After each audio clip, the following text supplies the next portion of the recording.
live. What is going on, everyone? Thank you all so much for tuning in at this time. Everybody that's here, I greatly appreciate it. Anybody watching this on the replay, thank you so much. Don't forget to like the video, subscribe to the channel. So, just wanted to kind of have a fun, conversational type of live stream.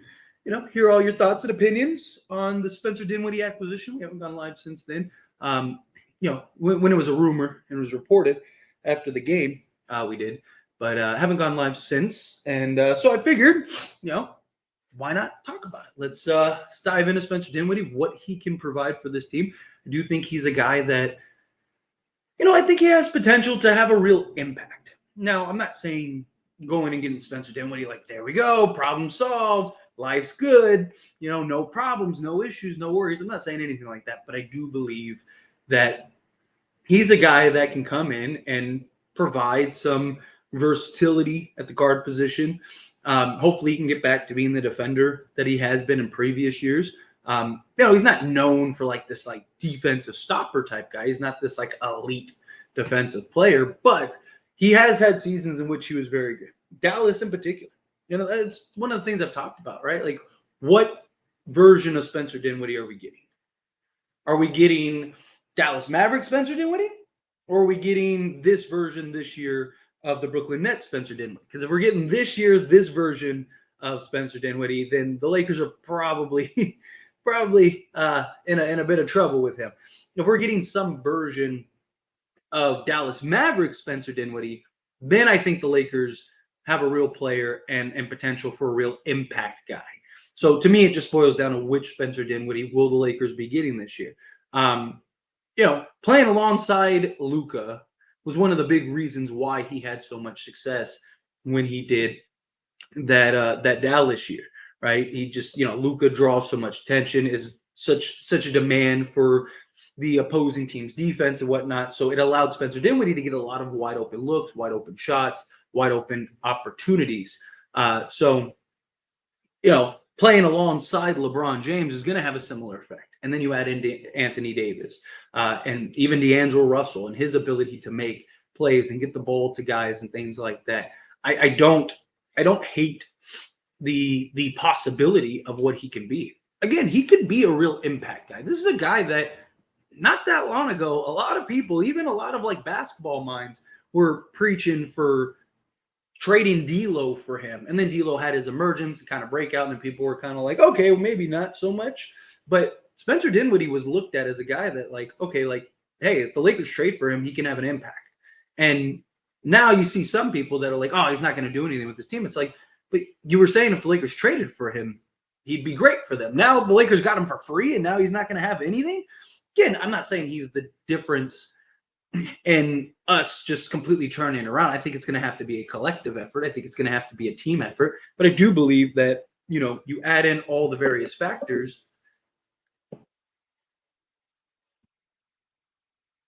Happen.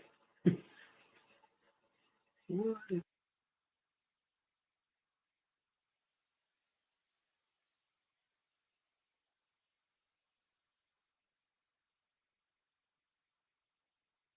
Second, I don't know if I'm still live, but something just happened.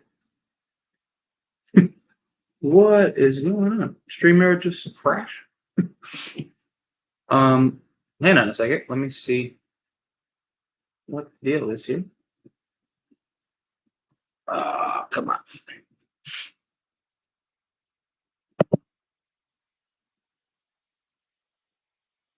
Hang on a second. There we go. That was strange. All right, we're back. I think StreamYard just crashed. And yeah, that was weird. All right, we're back. Okay, so kind of lost my train of thought there. That was really strange. Never had that happen before. It just crashed and everything went black. But we're back. Okay, good. We're back. Good. Okay. Hang on. Give me 1 second. Let me make sure everything's good. The connection's fine and everything. Okay. Yeah. I don't know. That was weird. Anyway, getting back into the swing of things. Kind of lost my train of thought. But the point that I'm getting at is, I do believe that Spencer Dinwiddie can, within this group, within this team, within what we have and what the goal is. And I like some of the things that Spencer Dinwiddie said about how, he's not coming in to be a star. He wants to be a piece within this cog, right? He wants to be a piece within this organization to kind of right the ship and get everything in order. So I do really think that he has that potential, and he can, again, collectively, we can start turning the season around and righting the ship. It starts tomorrow.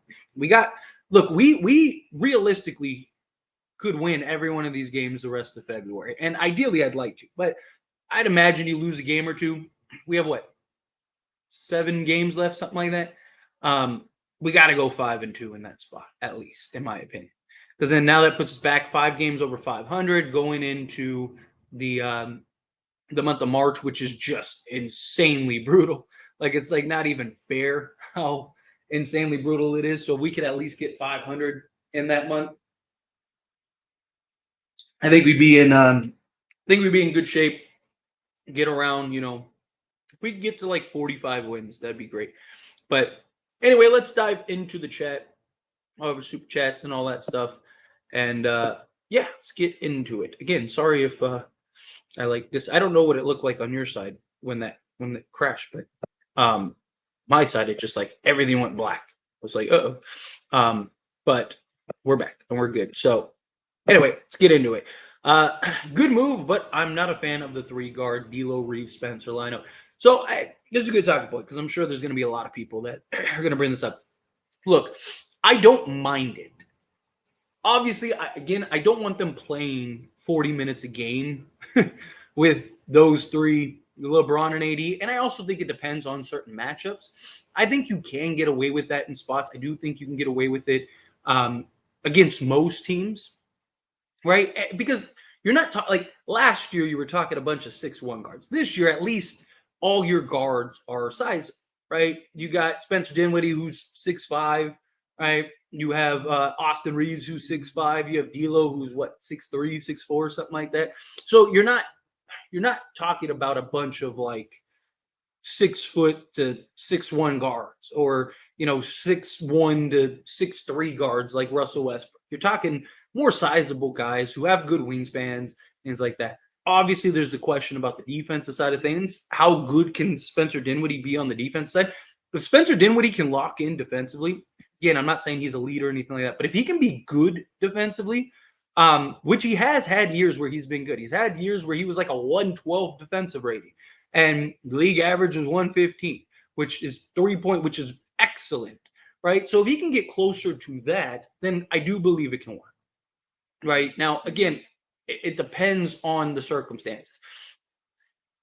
Based on what Darvin Ham said, he wasn't necessarily saying that he's going to start and just run them. He was saying closing lineups, and he wants to experiment a little with it, which I believe he should. You should experiment with it a little bit.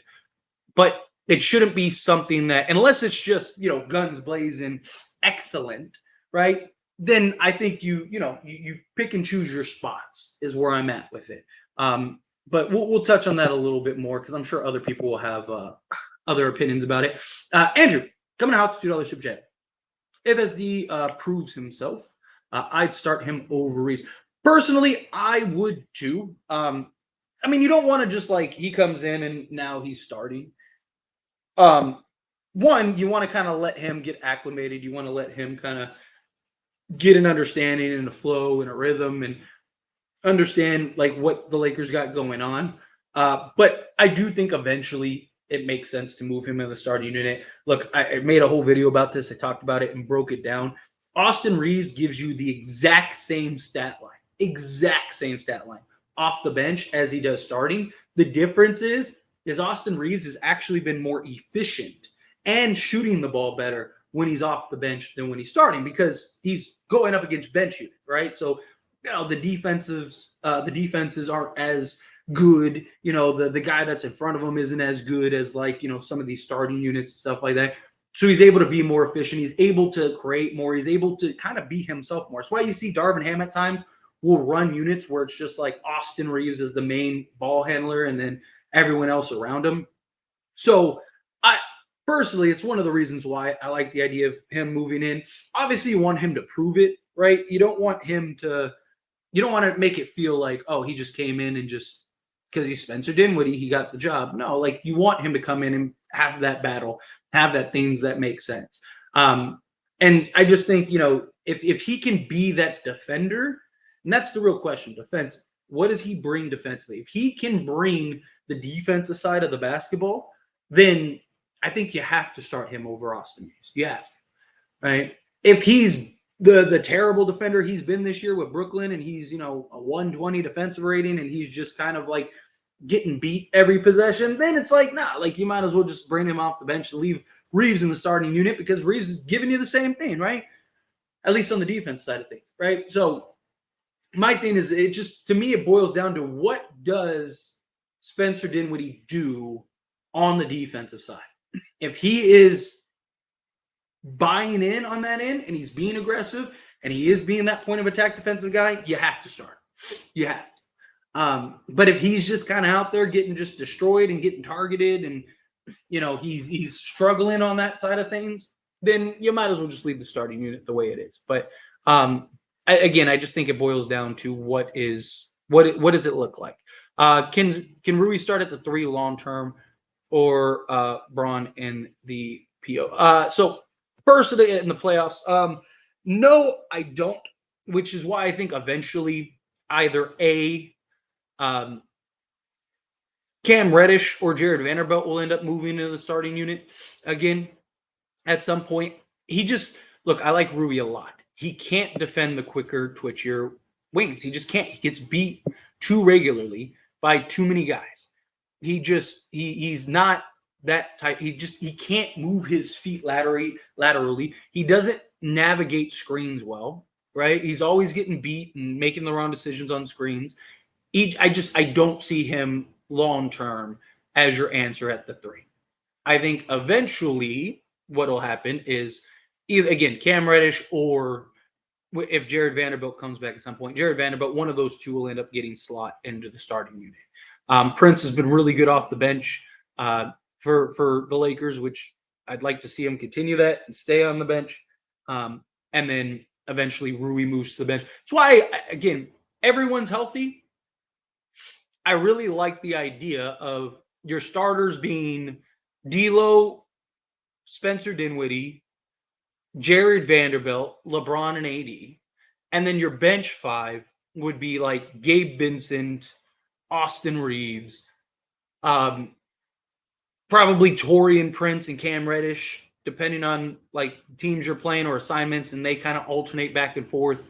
And then you have Christian Wood and Jackson Hayes. Or you could even do something where you do like Vincent, Reeves, Rui, Cam Reddish, right? So to me, I just think like Gabe Vincent and Cam Reddish would alternate at times. Rui and Wood alternate at times. And then Jackson Hayes is just kind of slot in as the like center on circumstance, which he's actually been pretty good at, right? I just think it depends on that. But to me, I would look at the bench unit as like you kind of mirror the starters in a way where, Reeves gets to just thrive and be the primary scorer off the bench alongside with Rui Hachimura. So you have those two as like your offensive tandem that can just go. You have your point of attack 3-and-D defensive guy in Gabe Vincent. You have Taurean Prince, who can provide that shooting off the bench, be a spark in that regard. You have Cam Reddish, who could be that other lockdown defensive guy behind Jared Vanderbilt in that starting unit. So you have, or in the bench unit. So you have that mirrored action. And then, again, you'd have Christian Wood plugging in and out depending on the circumstances, and then Jackson Hayes as like your other big. And I think that that's good. And then come playoffs, you kind of shorten that, right? So maybe like Cam Reddish doesn't play, or, Christian Wood's probably out of the rotation, right? So now you're just kind of shortening it to Gabe, Reeves, Prince, Rui, and then Jackson Hayes in like little doses here and there. It's probably that kind of be my guess in that regard, but we'll see. Bobby coming out $2 from chat.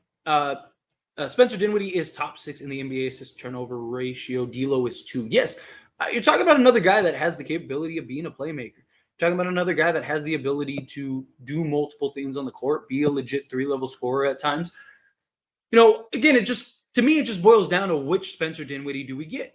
do we get the Brooklyn Nets Spencer Dinwiddie of this year?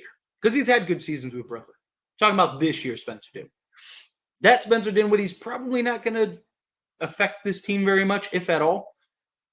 If we get Dallas's Spencer Dinwiddie, he's going to be very good. And I personally, and look, I don't know, we'll see, time will tell, but I think he'll be closer to Dallas's Spencer Dinwiddie for a couple of reasons. I think one, you're going to have a guy who's excited, bought in, born and raised in LA, grew up dreaming of playing for the Lakers, idolized and loved Kobe Bryant. And now he gets put on that purple and gold jersey. He's going to buy it. The other part of that is also one of the reasons Spencer Dinwiddie had one of his most efficient and best seasons of his career was because he was playing alongside Luka. And Luka just demands so much attention, right? He also has the ability to create and get you just wide open matchups. So Spencer Dinwiddie was getting literal wide open shots at times, or he was getting put on an island on one-on-one, right? Those are the things that I see translating with the Lakers, because you have LeBron James, you have Anthony Davis, you have D'Angelo Russell, guys that are going to be able to draw in the defense, get you in spots, get you wide open looks. I mean, look at like the shots Austin Reeves and Taurean Prince and even D'Lo like gets when like LeBron and AD have the ball in their hands. I mean, they're getting like wide open shots. There's nobody around at times because they just demand so much attention. So Spencer Dinwiddie, he struggled on contested shots, but wide open, the dude is money. And so if he can just be money on the wide open looks, he's going to get a lot of those. And then that's where I think he'll kind of bounce back to being that Spencer Dinwiddie we need and love and whatnot. Bobby coming in again. Good at driving kickouts, 53% in layups, but AD's there. Yeah, but you're going to be able to run pick and roll. You're going to be able to do a lot with Spencer Dinwiddie. Like I said, he is really good on just spot up threes, wide open shots, contested. He has his hardships, especially in the pull up mid range area. But he just gives you again another versatility. One of the things that I talked about in the video that I made earlier about the 3-guard lineups is one of the things that you get also with Spencer Dinwiddie, Reeves, and D'Lo is the ability to just get out and go. Right? You'll see at times, right? We'll get a rebound and it's like Christian Wood, or it's like Jared Vanderbilt, or it's like Cam Reddish or Rui or whomever, right? And they're like, they got the ball and they're just like waiting for the guard to come, or they'll like slowly dribble it up and then give it up, right? Where it's like, okay, Dinwiddie, you got the rebound, go. D'Lo, go. Austin, go. Even Anthony Davis, go, right? And so the Lakers are one of the best transition team. They are the best pace team, right? That just is another sort of facet that would add to this team, is like you can just go. Again, I don't want too much unless it's just really good. And again, it boils down to what do we get from Spencer Dinwiddie on the defense side of things, but time will tell. We'll see how it all plays out. Need to be better decision makers at the rim. That's it. Yeah, I mean, look, everyone has their flaws and their look, he's not a perfect player by any stretch of the imagination, but he is a guy that can make an impact without a doubt. You also said above league average in ISO. Yes, 42% wide threes. Yes, wide open threes, 42%. Like I said, on contested threes, I believe he's 32%. I think he's 32%. I don't have the numbers in front of me, but I'm pretty sure. I know it's like low 30s. But yeah, he's like 32% on contested threes and 42% on wide open threes. Also, again, it's one of the things that I was just touching on, is one of the big things that led to his success with Dallas was he got a lot of one-on-one matchups. He got a lot of isolation plays. He got a lot of like just wide open shots because of what Luka was able to generate for him. That's why I think he's going to be closer to Dallas's Spencer Dinwiddie than this version this year of Brooklyn Spencer Dinwiddie, because he's playing alongside LeBron James. He's playing alongside Anthony Davis. Two guys that just demand so much attention, and two guys that will find the open man, right? And even D'Angelo Russell is able to kind of draw and suck in the defense and be able to make plays and find the guy and get him in a shooting pocket and stuff like that. He's going to have a lot of success. I really do. I think he's going to have like a real impact. I'm not saying he's going to come in and be like a 25-5 guy, but I could see him genuinely coming in and being, I could see him giving us like averaging like 15, 4 and 4, something like that. I think it depends on like the role and the amount of playing time he gets. But I mean, it's one of the things that I love so much about Spencer Dinwiddie coming in now is it just gives us another guy to be that third on any given night, right? Because right now you know what you're going to get from LeBron and AD. There's no questions about that, right? The problem is like, who is that third guy on any given night? D'Lo has been that. He's been excellent. The last like 2 months, he's averaged like 28 points per game. It's been ridiculous. But, you know, can he consistently put that together? And what about the off nights, right? And also, who's that fourth guy? Yes, sometimes like, you know, the last game where Austin Reeves comes in, I'm not saying he has to give you 27, but like, you know, there's times where Austin Reeves is clearly that guy and he goes and he gives you, you know, 20 points or 15 points and he's efficient and he's hitting the 3 ball and things like that and things are cooking and we're winning.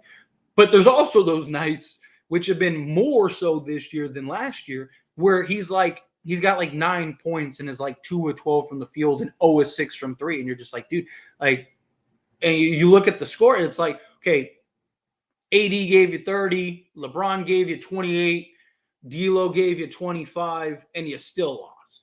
And it's like, okay, well, how? Like, okay, well, you know, Reeves gave you 9, Prince gave you 6, you know, Rui gave you 9. It's just like, go down the list. It's like, okay, no one else did anything, right? Well, now Spencer Dinwiddie just gives you another guy that on any given night, he can go give you that 17 or that 20, right? He's a guy that can get hot on any moment. So it just gives you another guy to where he could be that fourth guy or he could be that third guy on any given night, right? And he might have that night where he goes off and gives you 30, right? He has plenty of those. He's had a bunch of games where he's given you 30 plus, right? So it's just, again, another guy that can come in and do multiple things, but also kind of add another level, hopefully, another level of consistency to this team, which is a big thing. Can he consistently, game in and game out, do what we need from him? It looks like Lakers missed out on Marcus Morris Sr. He might be signing with the Wolves. Yeah, I don't see him personally. I don't think the Lakers are going to do anything else. I talked about it in the video I made yesterday about like who's next type thing. But one of the things that I talked about in that video was like the Lakers would have to waive guys, and all the guys that they're able to waive are all on options. And so that counts towards the cap next year. And it counts toward, like, regardless, even if if you waive them, you have to pay them. It counts towards the cap. So I don't see the Lakers waiving anybody to sign anybody new. I think that this is our team. This is our roster, which I'm okay. I'm okay with it. It's fine. I know people want a center and stuff like that. I think we'll be okay. I mean, the only like real concern is Denver, and we'll figure that out when we get there. But again, Anthony Davis, he's going to play 40 plus minutes in the postseason at the 5 spot anyway. So you just need somebody to come in. Jackson Hayes has looked much better late. You just need him to come in and give you 8 minutes to play a game. Too excited about this. I do. I really like the idea of Spencer Dinwiddie. 3-guard lineup again. I don't mind it. I don't want it too heavy, right? If Darvin Ham's goal is to play those 3 guys with LeBron and AD 36 minutes a game, then it's probably not the best course of action. But again, every team in the league runs 3-guard lineups. All of them, right? It's just, I understand that there is this level of like PTSD from last season, from what we saw.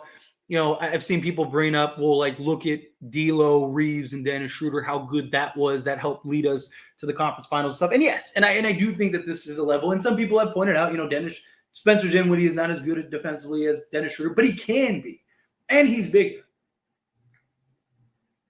To me, I look at it as, let's not judge it until we see it, right? Because what if it's great?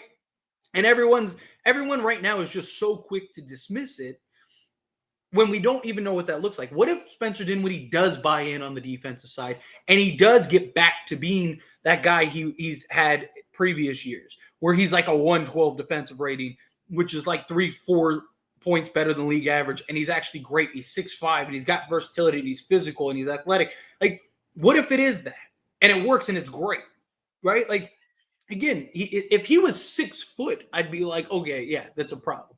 But there's a lot that can happen with that. Let's wait and see for me, right? And then we can make the assessment based on the product, right? My thing is like,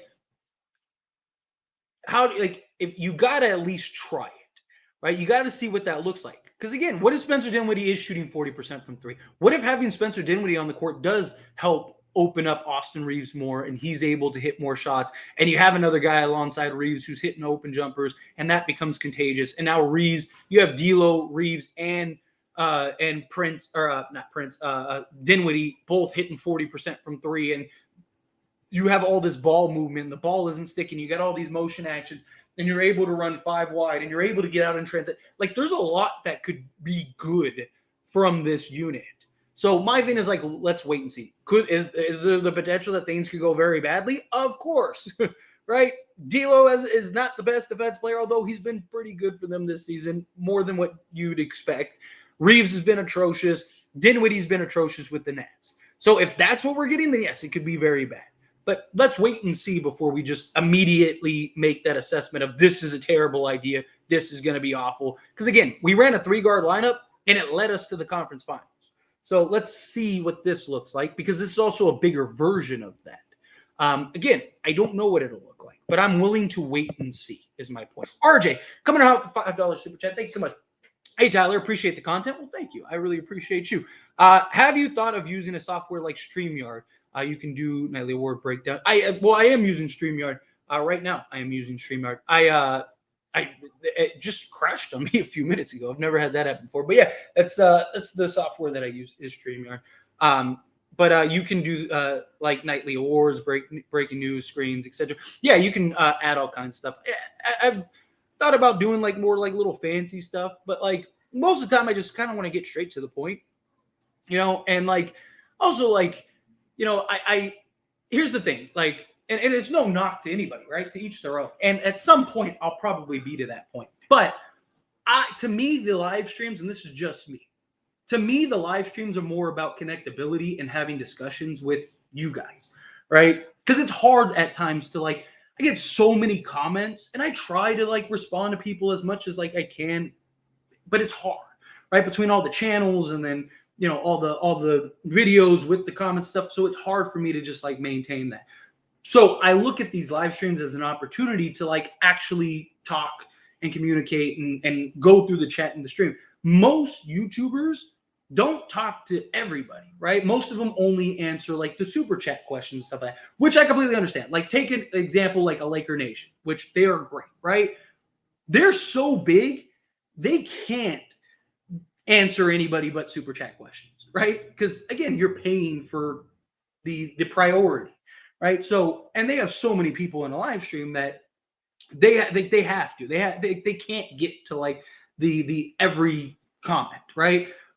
But to me, I want to like kind of remove everything and just get straight to like, hey, let's have the conversations. Let's talk. Let me try to get to as many people as I can within an hour, 2 hours, whatever. Yeah, like the gimmicks, like the awards and this and that would be fun. But then it takes away from like me being able to get through as much of the chat as possible. Because now I'm taking 20 minutes to do the X, Y, and Z, right? And again, it's not to say anything. Like, each content creator has their own thing. Each content creator has their own, way that they like to do the live streams, and they go about the live streams. Like I said, some of these content creators are just so much bigger than me. They have, I have 111 people in the stream. They have like 1,100 people in their stream. So it's a completely different beast when you get to that point. And obviously the goal for me is to get to that point also, right? I would love to get on a live stream and have nothing but super chats to answer, right? Because I mean, that's the goal, right? As a content creator, is to make money and have a living and be able to provide and do this full time for a career. But right now, in the meantime, I just want to answer and connect with as many of you as possible in the hour and a half, 2 hours, however long I'm going to go on a live stream, right? So I personally just try to like remove all like the excess stuff to just kind of get to like being able to have and build those relationships. Because to me, that's what's going to drive success. Building a community, building those relationships, having your guys' support through everything, watching the videos, joining the live streams. Like, obviously, super chats are awesome, but I also like the connectability and the engagement. And you're like, oh, I really like this Tyler guy. Let me watch his video. Let me comment on his video. Let me like the stream. Let me like the video. Let me tell my friends and subscribe, right? To me, this is worth just the community building. That makes sense, right? At least to me. But like I said, to each their own. Would I like to do, and I've thought about it, like doing like little like things and like little segments and stuff like that. Yes. But to me, I just want to let's just get to the conversation, right? Let's just talk and grow and learn and hear your opinions, whether I agree with them, whether you agree with mine, whatever it is. To me, at the end of the day, I want to have the connectability. I do. I do. And RJ, I see you said understood. 25K subs by the end of the year. That's my hope. I want to get to 30,000. I really do. I'm almost to 20,000, like 900 away from 20,000. I was hoping for a big trade deadline, because if we would have gotten a big trade deadline, I'm pretty sure like last year I got like 1,500 subs in like 2 days. Like, it was crazy. So I was kind of like, the content creator in me was like, I really want like a big trade deadline. Unfortunately, it didn't happen. So I was like, man, that's a bummer. But, again, again, RJ, thank you so much. I appreciate the like, hey, you should do these. Like, and believe me, I've thought about it heavily. I personally, to me, this is, I have I guess a vision, for what the live stream should be. And it's just, I want to build community. I want to be able to have these conversations. So that's kind of what it's about. To me, it's like, I have so much other stuff going on. Let me just take time to focus on you guys. Because again, without you guys, I'm just some guy talking to myself in a room. Right? I need you guys. I do. At the end of the day, I need you guys badly. Yo, what's going on? Tyler, what's up, Gain? Sorry. Nothing. Excited to talk, excited to catch up, excited to, talk about the Spencer Dinwiddie, answer questions. Appreciate you, Flyboy. Thoughts on D'Lo, Spencer Dinwiddie, Rui, Braun, AD lineup. I personally, and I'm not saying you do it right away, but personally, I am in favor of Spencer Dinwiddie over Reeves. I know a lot of people are like, oh, you just Reeves this or whatever. It's not what it's about. Again, isn't it the coach and the organization's job to put each player in their most productive position? Well, everything says Austin Reeves is most productive off the bench. And if that can make us a better team by having him go to the bench and Spencer Dinwiddie in the starting unit, why wouldn't you want to do that? Even if you're somebody that thinks Austin Reeves is the Michael Jordan of this era, right? At the end of the day, if he is more efficient and can have a bigger impact in a bench role, then why wouldn't you want him off the bench? That's my thinking, right? And it's not that, like, to me, it's about the minutes. Like, who cares if you start? As long as you're still getting your 30 minutes, like, why does it matter, right? Go in, play your minutes, come off the bench. You'll have a bigger impact. Spencer Dinwiddie moves in the starting unit. So I do like that. And again, this is if Spencer Dinwiddie can get to being a defensive player. If he's just like 120 defensive rating that he's been on the Brooklyn Nets, then no, you might as well leave Austin Reeves in the starting unit and then bring Dinwiddie off the bench. So I think it just depends in that regard. Rui, I think eventually you got to move him out of the starting unit. I know some people feel otherwise, but he cannot he was getting torched by Aaron Gordon, Michael Porter Jr. They're switching him into actions against, quicker. Like, he just becomes a liability because he's not good at navigating screens. So he's just getting torched on every screen and they're just running him in pick action. And then you have him, trying to defend these quicker plays. It's not a good matchup. Some matchups you can get away with it. Some matchups he could play him, right? But it just depends to me. It depends on the matchup. But I think once everybody's healthy and everything gets back to normal, I think you go with D'Lo, Spencer Dinwiddie, Vando, LeBron, and AD. I think that would give you your best balanced five. You got some athleticism with Dinwiddie and Vando. You got some defensive pressure with Dinwiddie and Vando. Again, hoping Dinwiddie gets back to being at least a good defensive player. And then you have the two guys that can make plays, two guys that can ISO, two guys that can get to the rim. And then LeBron James and Anthony Davis are going to do LeBron James and Anthony Davis things. Man, don't start all of them. D'Lo, Spencer, Rui, Bron, 80. I don't think he'll start. I mean, he even said, like, he's thinking about more like just testing it and closing lineups. Again, for me, this is just me personally. I think you try it and you see. How do you know? What if it's our best lineup by far, right? Then, like, why would you not want to do that and go away from that? Like, if it's torching teams, like, make them have to adjust. Like, if you're just running through everybody, like, then why? I'm not saying that that'll be the case, but how do you know unless you try? I think you got to at least try it. You got three very skilled guards, which we just didn't have last year, right? Patrick Beverley, Russell Westbrook, Kendrick Nunn, Dennis Schroeder. They weren't these like super skilled guards, right? A lot of them were one-dimensional, right? Dennis Schroeder, as great as he was defensively, was extremely hot and cold on the offensive side. One game he's giving you 20. The next game he's giving you 2 and is 1 for 11. I think it just depends. Let's go smash that like button. Yes, take a quick second, hit that like button, hit that subscribe button if you're not subscribed. Greatly appreciated. Thank you. Brain Reeves off the bench. I think so too.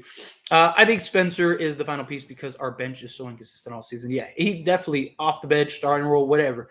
I think he's going to have an impact in that regard. LeBron should play center. They do it sometimes, small units. What's good, Tyler? Spencer was a great pickup, and we don't need nobody else like Morris and Lopez. Both lost a step. Yeah, look, I'm fine with just sticking with what we got and just continuing from here. I don't believe the Lakers make another move, personally. Looking forward, if Spencer works out, how could we re-sign him? Who would have to go to most likely, we're not going to be able to re-sign him unless he's willing to take like a mid-level exception or something. We could probably get to that point, but it's more likely than not, this is kind of just a one-year thing. Unless, like, LeBron could make it happen if he's willing to take a discount, or depending on the trade, right? If they send some money out in a trade. So we'll see. It's not like completely impossible, but it depends on how much does Spencer Dinwiddie want. 2, how does Spencer Dinwiddie look for this Lakers team, right? Like, what if he's terrible, right? And then the Lakers are going to be like, we're not going to pay him $15 million a year to stay here, right? Or we're not going to try to jump through hoops to keep him, right? So to me, it's like, let's say best case, let's say Spencer Dinwiddie is great, right? Then I could see the Lakers maybe trying to figure something out, but it also depends on if, one, does D'Lo stick around? D'Lo sticks around, then you're probably losing Spencer. If he leaves, then that could give you a little flexibility. There's just a lot of factors that would have to go into it. So to me, don't count on him sticking around long term, but best case scenario, hope that he does, right? Hopefully it's good. But also, if he's really good, then a team might offer him a bunch of money, which is something else you got to keep in mind. Andrew, this is a unique year. No one is safe. Anyone can win. I agree. Look, I have said this repeatedly on live streams and videos, and you name it. If the Lakers can get to the playoffs, again, they have to get to the playoffs, right? I think they can beat anybody, right? Like, genuinely. The only team I have like genuine concerns about is Denver. And I don't think Denver is unbeatable. I just think that like they just have seemed to have our number. And my biggest concern is because we lose the exact same way every time. Like it's not like they just are they win in a way that just shows they are better than us right now. Right? The games are close, games are tight. One team pulls away at the end, and then it's not the Lakers. Right? Denver goes up double digits. They let the Lakers back in. Lakers make their push. They tie it or get it to within a score. And then, or they will get a lead and they're up 1 or something. And then Denver just goes, okay, here we go. Did you enjoy yourself, Lakers? You did? That was cute, right? Yeah. Okay. Now watch what a championship team does. And they do it every time to us. And it's just infuriating. But doesn't mean that the Lakers can't get over the hump, especially in a playoff atmosphere. If LeBron and AD are healthy, right? I do expect them to, especially LeBron, is going to elevate come postseason. So, look, you put them in a 7-game series, I'll take my chances of the Lakers coming out. At the end of the day, you have LeBron James and Anthony Davis. You have a very talented roster. Yes, they haven't, in my opinion, played to their talent level, but still, right? We've seen this team wake up and show up for big games and big moments, right? So I will take my chances. No one would be shocked if the Lakers won the championship this year. No one. Even the people hating, saying that there's 0% chance that it's this, that, and the other. Those people, I guarantee you, if you hook those people up to a lie detector test and you told them, is there any part of you that believes the Lakers can win the championship? I guarantee you, if they said no, that thing is buzzing that they're lying. They have LeBron James and Anthony Davis. So if you don't believe that there's at least a puncher's chance that they win the championship, then you're just either hating or you're just talking just to talk, which I guess would be hating. But again, I'm not saying that they will, but don't be shocked that they will. Getting Spencer Dinwiddie doesn't absolve the deadline day rescue. I definitely think Rob took a big gamble. He's hoping this team will figure it out and hoping a trade star is available. Yeah, but I mean, I don't mind Rob Pelinka doing nothing. Look, if they would have made a deal for DeJounte Murray, I think the Lakers would have been more inclined to push their chips in. But when the DeJounte deal fell through, it's like, who are you going to get that's really going to change the season if the Lakers don't figure it out? Like, let's say they got Royce O'Neal and Daniel Gafford. The rest of the team still has to figure it out regardless, right? It's not like you add Royce O'Neal and Daniel Gafford. It's like, oh, now that's it. Now, those were the pieces. Those two guys were the guys that Lakers are now the best team. No, like you still need everyone else to figure it out. So I don't mind Rob Pelinka just looking around and going, okay, like why overpay for guys that aren't going to have that big of a difference, right? Let's just wait and be patient. This team needs to figure it out one way or another. So might as well stand pat and hope that they figure it out. Because even if I do a trade, they're still going to have to figure it out. So to me, I looked at it as like, no matter what happens, they're going to, like, this team has to figure it out. So just leave them to their own vices and let them figure it out. Add a guy like a Spencer Dinwiddie, who was the guy that the Lakers were trying to trade for and would have cost, 2, maybe 3 seconds at best. So I like it. Would you cut Reddish for Daniel House? No, I wouldn't personally. I mean, Daniel House, the 3-point shooting at times could be good, but he's like extremely streaky. He's not like an elite 3-point shooter by any stretch of imagination. He's one of those guys, he's like extremely hot or extremely cold. Defensively, he's not as good as Reddish is. Reddish is also bigger, more versatile. And if you cut Reddish, he counts for the cap next year. So, and I don't think Daniel House is like that clear upgrade. Yeah, I'd keep Reddish too. Agreed. Don't forget the video like. Yes, thank you so much, Bluffy. Yes, take a quick second, hit that like button, hit that subscribe button. I can't wait for tomorrow's game either. Can't wait to see what he looks like. I'm just assuming Vando's done for the year. I am too. I hope so, but we'll see. We'll see. If Vando is done, I really say take a look at Marcus Morris. I think Marcus Morris is going to the Timberwolves. I hope Vando is not done, though. I really do. I mean, it's possible, but we'll see. He's supposed to get reevaluated after the All-Star break. So Vando is very important to the Lakers' success. Agreed. I think a Dinwiddie, Cam, Wood, and Hayes bench would be a solid unit. Wood and Hayes would finally have a point guard off the bench to help them scoring going. Dinwiddie is a solid passer. Yeah, Dinwiddie is an excellent player. He averaged 9 assists last year for the Brooklyn Nets. Not this season, last season. After the trade, he averaged 9. He averaged 16, almost 17 points and 9 assists. So he can make plays. So I'm with it. Hi, Tyler. Nice live. Excited for Dinwiddie's debut game. Yes, likewise. And thank you so much. I appreciate you popping in. Like I said, just wanted to do a random live and just, have a conversation. I know I usually plan these or whatever, but I was like, hey, I got like an hour or so to kill. So let's have a conversation. Are you not worried that Ham is misusing more players trying to figure out a new rotation? I worry about Darvin Ham misusing players, period. Rui Hachimura, Christian Wood are two guys that stand out immediately that I hate the way that they are utilized, terribly. Spencer Dinwiddie is more straightforward. Like, I don't think Darvin Ham is going to all of a sudden fix the Rui and Wood situation. I just don't. I mean, he's had these guys long enough, especially Rui, to where he should know their strengths or not. Spencer Dinwiddie is pretty self-explanatory. Like, it doesn't take it, like even if Darvin Ham is like completely oblivious on how to use them, I think he still just by happenstance will make Spencer Dinwiddie work if Spencer Dinwiddie can buy in and make himself work. Right. So I'm not really worried about like Spencer Dinwiddie figuring stuff out. Also, in his defense, to an extent, and look, it's hard, it's getting harder and harder to defend him.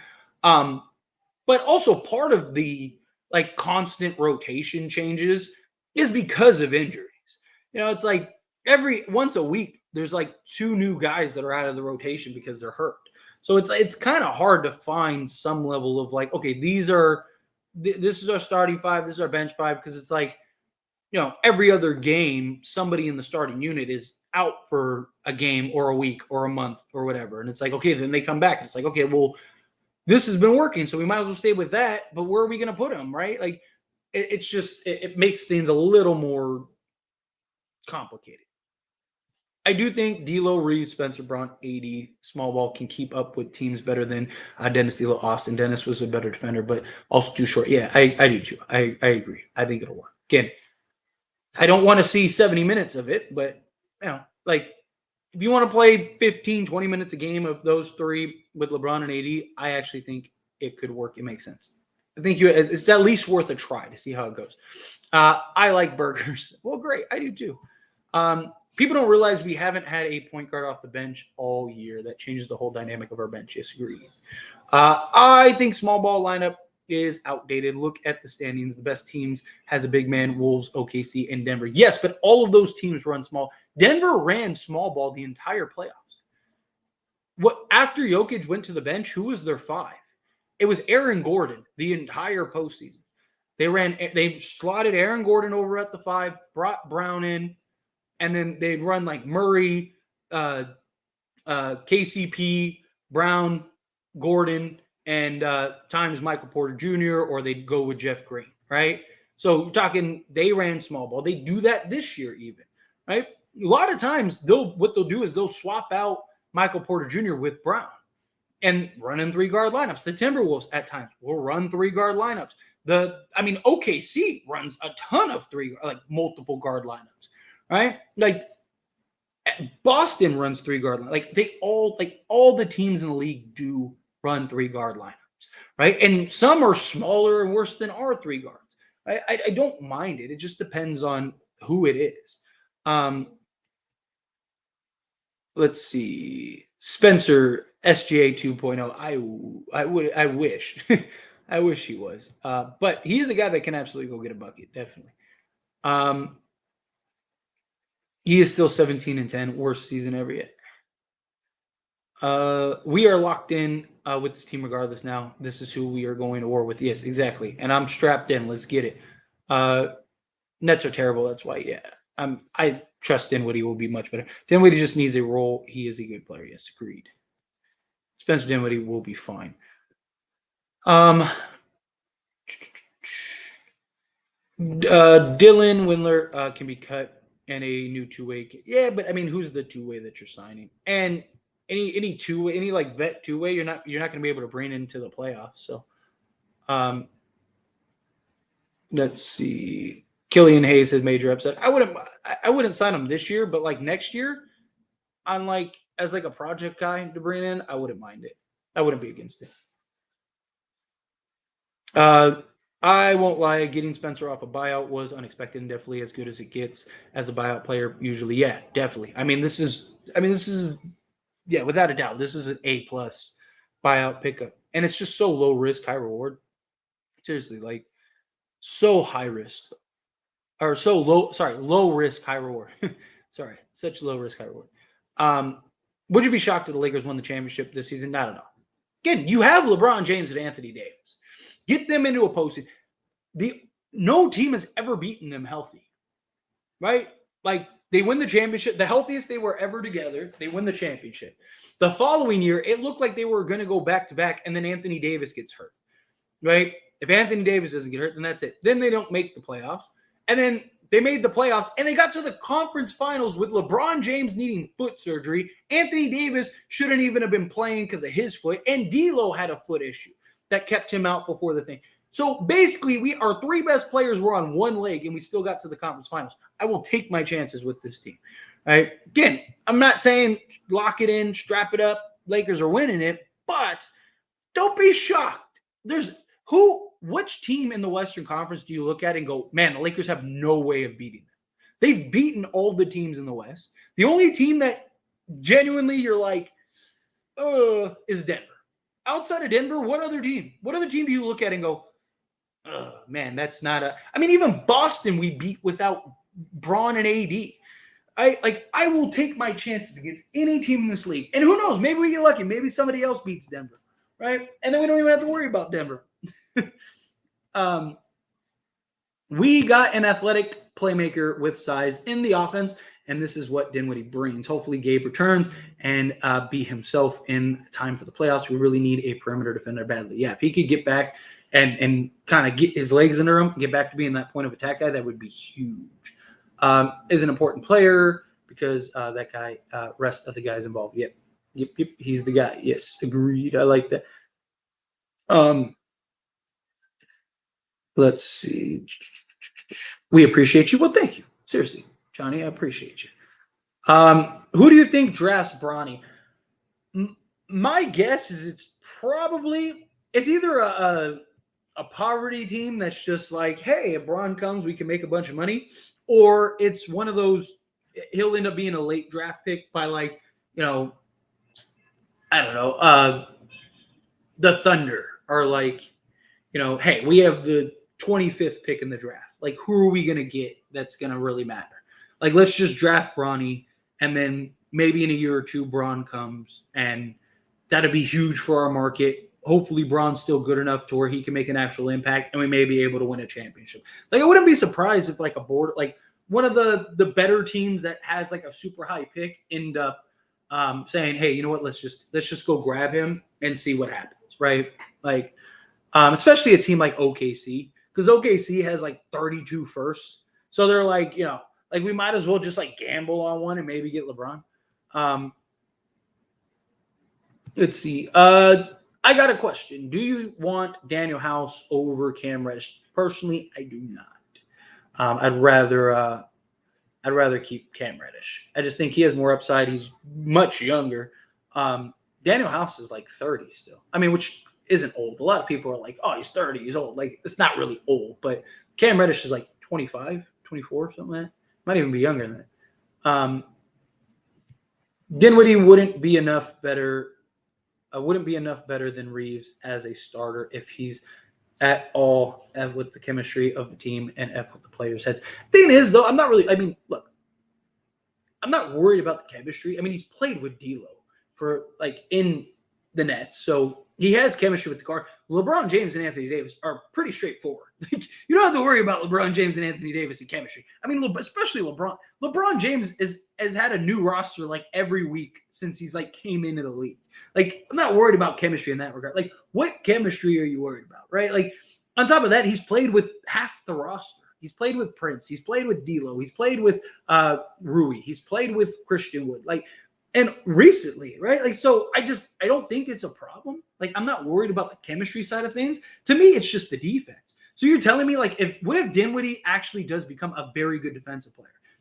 You don't think we should slot him into the starting unit and have that balance of defense and offense?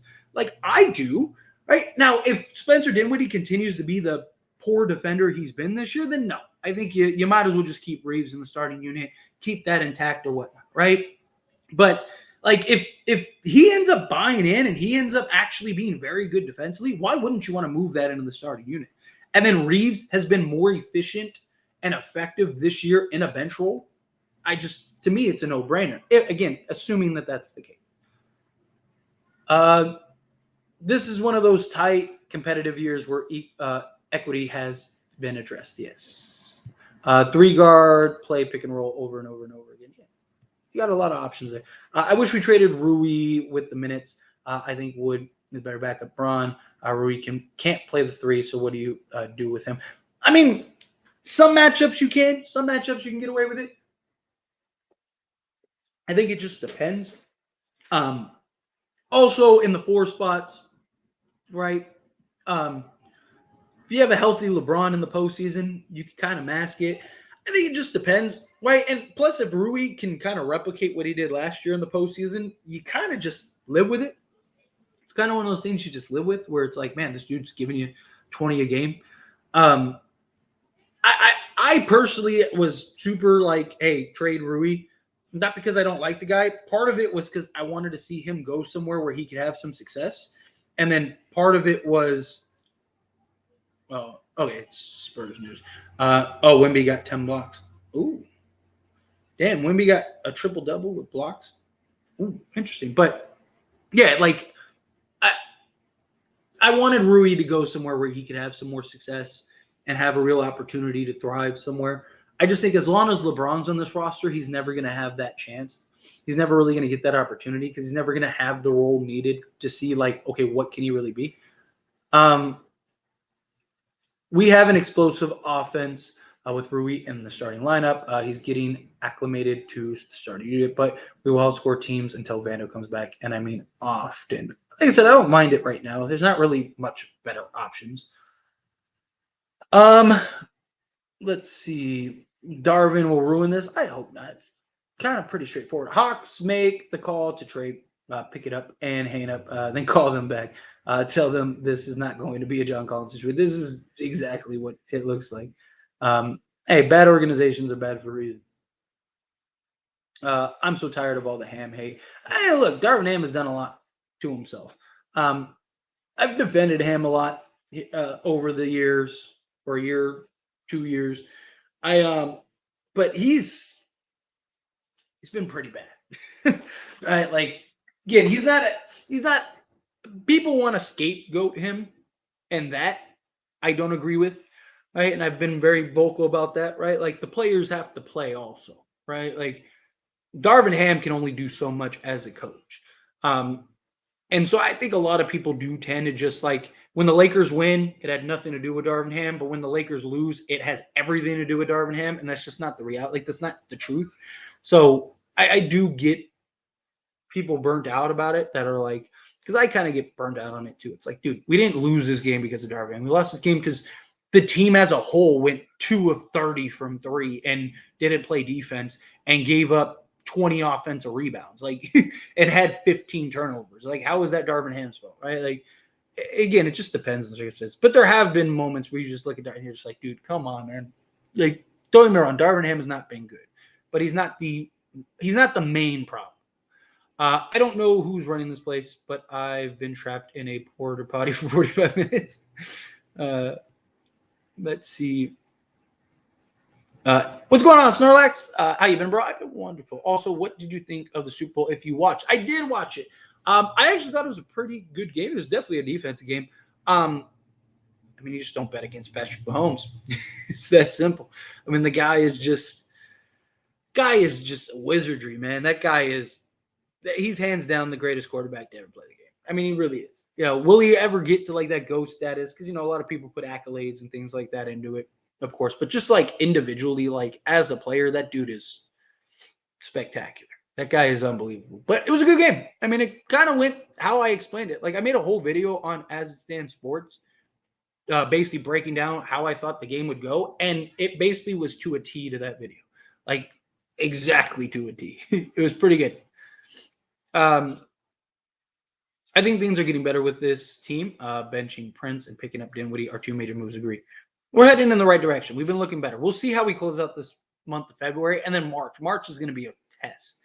As a project player, I'd rather have James Bournight than Killian Hayes, to be honest. Yeah, I wouldn't mind him either. I don't think you go wrong with either, but AD carrying the Lakers with Austin Reeves last season to make the playoffs. Yes, it very well could be. What record do you think the Lakers are going to finish with this season? They got to get to like 43 to 45 wins. I think So I actually thought they were going to win 50. I thought they were going to win 50 games this year. I mean, it's still not impossible, but I just doubt it with their March schedule. March schedule was brutal. I thought that this would be like around like a 50 win team, 48 to 50 wins. Now I think they'll probably be 44 to 45, somewhere in that ballpark. Hopefully, if they turn it around. If they want to make the playoffs and they don't want to be a play-in team, they got to win more likely 45 games. So I think if I had to guess, if I had to like put a number on it, I'd say probably like 44. We'll meet in the middle, 44 wins. If Lakers waive Maxwell Lewis, how much the stretch cost? I'm not sure off the top of my head. But I mean, who are you waiving him for? And I mean, you still need pieces for the upside, and he's a valuable trade chip next year. It's like you waive him and then what? I mean, technically you could waive him and like put him on a two-way, but I just don't see it. I mean, his contract's only like what, like $1 million, I think, $1.2 million. So I mean, it can't be. It's got to be like a couple $100,000. But that couple $100,000 could bite you in the behind, right? Even if it doesn't next year, it could later on down the road. You know, where you're like, I need. Hey, man, now we just got to the apron because we waived Maxwell Lewis 3 years ago, or a player that you might want. Now you can't sign him because Maxwell Lewis, you waived him, because again, if you hit those aprons or you hit the, or you get hard capped using one of your exceptions or whatever, you can't go over it no matter what. So to me, I'd rather just like, who are you getting that's like really worth it? A-type, Warriors continue to win. We need them. A loss can't afford to take our ninth spot. I agree. Hey, we played them in like 2 weeks or a week and a half. So you gotta go get that one. Make sure you at least have another full game ahead of them, and you have tiebreakers in case you finish. Bronny probably going to go to USC again. I wouldn't be surprised if he sticks it out for another year. But we will see. We're 4-2 when Prince doesn't start, and that includes close loss to the Nuggets without D'Lo. We're 23-23 when he starts. Keep him on the bench. Wemby had how many blocks? He had 10 blocks in 29 minutes. Or at least that's what the notification said, which is insane. Did you all see Murray and Porter tonight? I did not. I'm going to have to check that out. Let's see. We should go after Jason Tatum in the offseason when LeBron leaves. Jason Tatum, future Laker. I really wanted Dorian Finney-Smith, but it is what it is. We're just going to have to hope this team can do it. Agreed. Look, I would have liked Dorian Finney-Smith. They supposedly turned down 2 first-round picks, which I think is ridiculous. Obviously, it wasn't from the Lakers, but man. Let's see. Man, Wemby 10 blocks. Not surprising for sure. I expected him to get those blocks, to be honest. Yeah, especially with his height. I wanted at least one athletic 3 that can play defense and shoot closing lineups. We don't have to rely on Prince. Yeah, that would have been very nice. Let's see. Why do you think so many owners are selling their teams in the last year? Because most of the owners that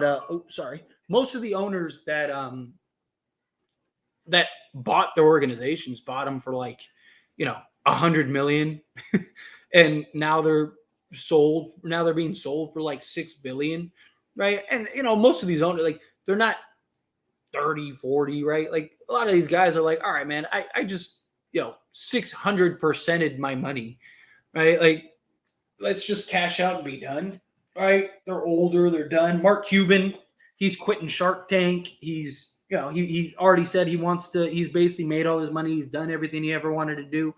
Let me go be a family man. I think that's what it is. I think a lot of these guys are just, they have more money than we can comprehend, and they're just ready to pack it up and call it a career, right? In the game of life.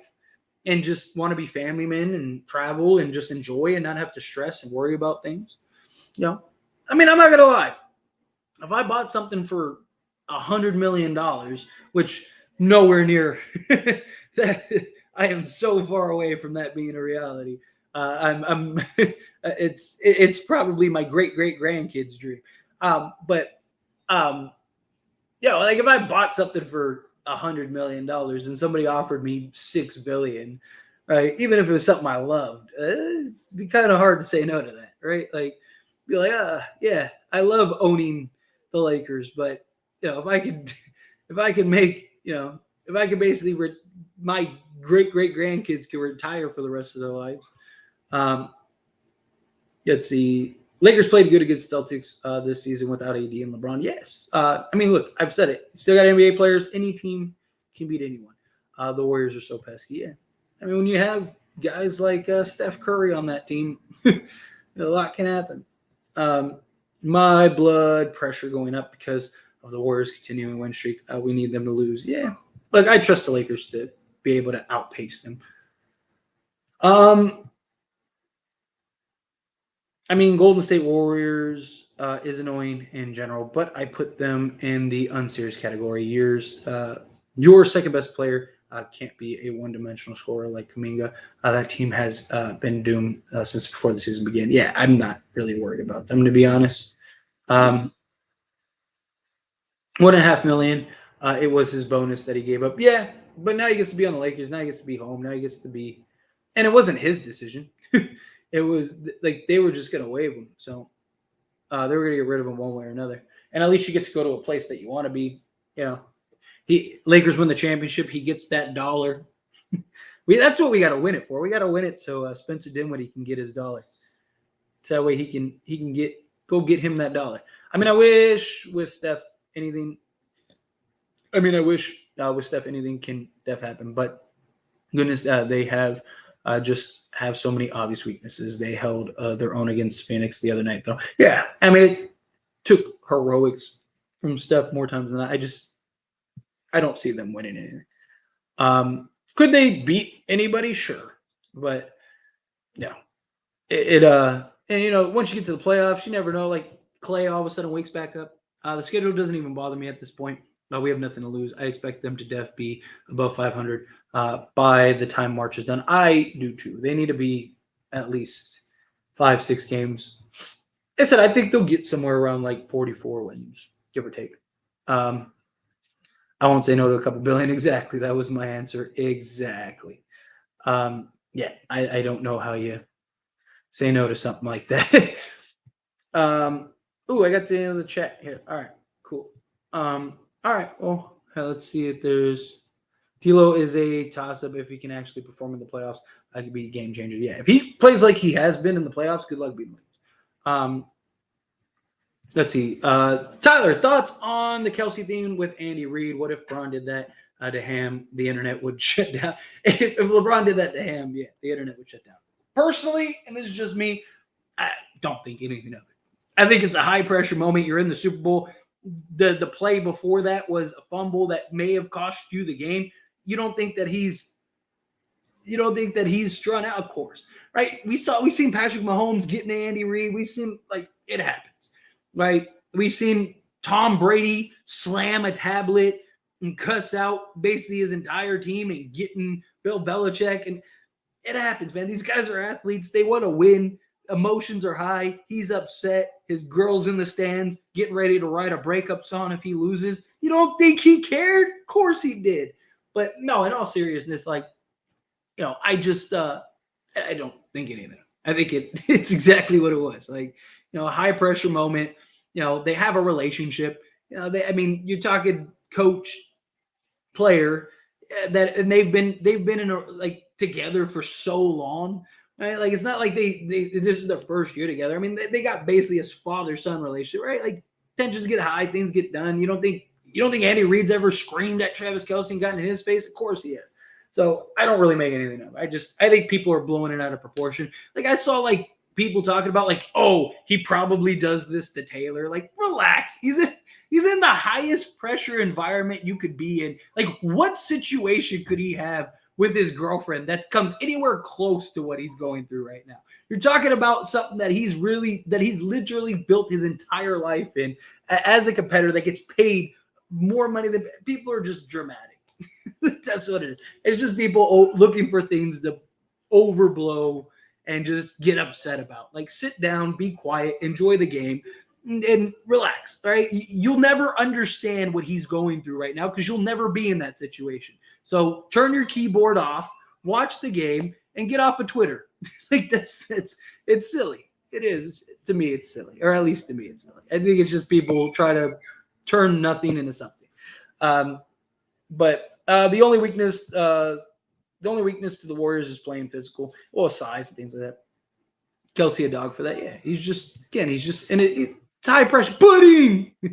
Just a high pressure situation, man. That guy, you don't think that guy wants to win? Of course he does.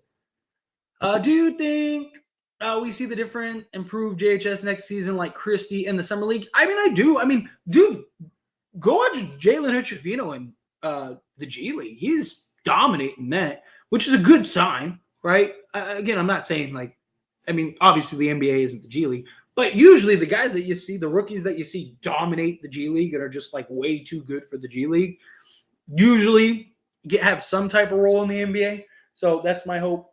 Look, he's a kid. He's a rookie. Lakers liked him. Lakers have been money when it comes to draft picks and stuff like that. So trust them. That's kind of how I look at it. When I saw that, low-key knew the game was over. They were locked. The F in. Yep. I can't even drink my cold water because the Warriors are winning against the effing Jazz. Yeah, I get it. I feel bad for Purdy and especially CMC, man. I also wanted the Chiefs to lose because Taylor Hater fans annoy the F out of me. A lot of people felt that way. Let's see. Kelsey Scream kept me in there, so I can think of one scenario with Taylor Swift where that would come into play. I'm sure you could. Is that it? All right, that's it. So I'm gonna skate on out of here. I got to end the chat and everything like that. We've been going over an hour. Like I said, I just wanted to talk, have a little conversation, have some fun. Hopefully we get this win. We got to win these 2 games for the All-Star break. Have to win these 2 games for the All-Star break. Otherwise, I'm coming on here and yelling at everybody like Travis Kelce. No, but you guys are awesome. Thank you all for hanging out with me. Seriously, I appreciate it. I know it's kind of like a random live stream, but sometimes I just want to talk. Sometimes I just want to chill. But hit that like button on your way out. If you're watching this and you're not subscribed, hit that subscribe button. You guys are awesome. And, yeah, I will see you all tomorrow for the post-game stream, right? We got back-to-back post-game stream. So make sure you're there for that and see you. Peace.